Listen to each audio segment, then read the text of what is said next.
Hello and welcome back to the Sam Beast YouTube channel. My name is David Foxen and today we are looking at our ITAM Challenge number 3, where we pose a mock scenario not based on real events but can happen within an ITAM function, and ask the ITAM community, what would you do?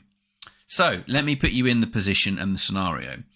You've just joined a large national organisation called Doomed Enterprises as an IT asset manager responsible for implementing all functions under ITAM.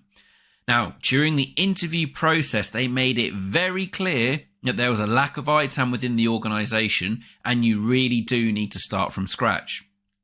On your first day, you're all excited, you're bright-eyed and bushy-tailed, ready to go in and make a real difference and make your mark. You quickly realise it's actually worse than you had imagined and is an utter free-for-all and a mess when it comes to ITAM. There are no controls, no processes, no visibility of what's out there, and you realise it's a huge challenge. During your introduction calls, you meet Jane. Jane is the infrastructure director. Now, she holds no punches and tells you exactly how it is. She informs you pretty bluntly that ITAM will not work here, there is no value to us. Your boss Richard wants you to come up with a plan for your first actions as an ITAM manager. He wants to know your key focus areas and what you believe is the most important thing to do first. And then before signing out on the Friday of your first week, you discover that they do have SCCM, Intune and Active Directory, which could be a great starting point for inventory gathering. Now, a few points to remember. You're new to the role and the first ITAM professional the company has ever had. They are a national company, not international. You knew it was bad from the interviews, but not this bad. It's a real mess. A senior manager and key stakeholders are already downplayed ITAM within the company. You've identified some inventory tools that you could get data from, but not sure how good this is, how accurate it is, or how good the coverage is. And your manager wants a short-term plan for what you are going to focus on first. So what would you do? Now, as always, there are 4 options for this one. We had focus on building processes, find a quick win for Jane, evaluate the inventory tools, and then focus on educating the business about IT asset management. This one was incredibly close and a lot closer than our previous challenges. In last place with 17%, so still quite a high number, of the 180 people that voted, 17% want you to evaluate the inventory tools as your first port of call. The reason why I think this is a good option is because you can then start to understand how accurate that inventory data is, what you have coverage of, and also then maybe what you don't have coverage on, and maybe identify any gaps in the data, inconsistencies, inaccuracies, etc.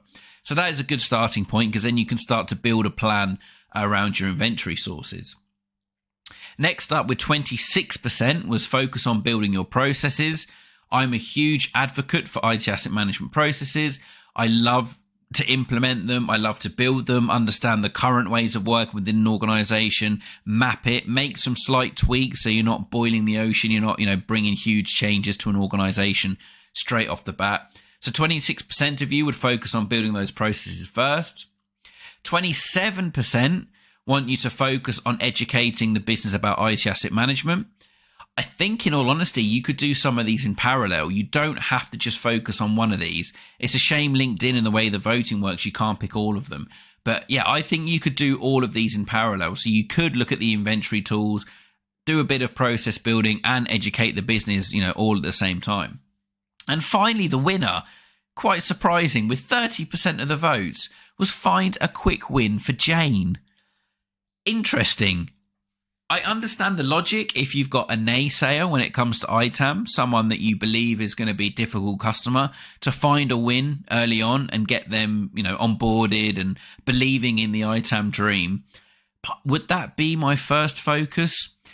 Possibly not. Possibly, I think in parallel, I personally would like to understand the current ways of working so that I can at least document the processes, the RACI matrix, work instructions, etc. on how it's currently working. because it's a lot easier then to make subtle tweaks, to improve things from an ITAM perspective if you've got something down on paper already. At the same time, I'd also be looking at evaluating those inventory tools, looking at the SCCM coverage, the Intune coverage, AD coverage. Are there any issues with the data, or anything not populating correctly? And then again, at the same time, I'd be arranging some, maybe a deep dive session, maybe a webinar, an internal webinar, something about, IT asset management, the benefits of doing ITAM, how important stakeholders are to your journey, and what the overall goal of ITAM really is, and how you're there to make these stakeholders' lives better. You're there to make the end users' lives better.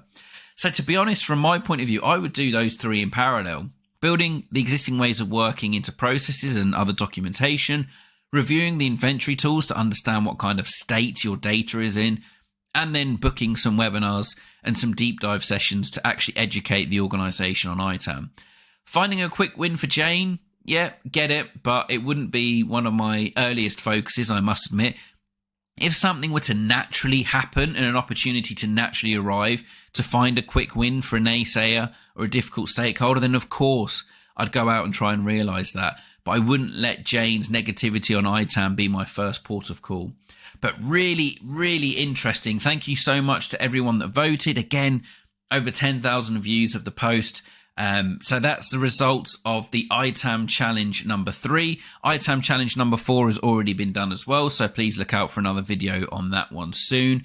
As always, if you want to get involved, please head over to my LinkedIn. The link is in the description so that you can have your say on what you would do on some of our scenarios. Please give this video a like. Don't forget to subscribe if you're new around here. And we will see you next time here at the Sam Beast YouTube channel.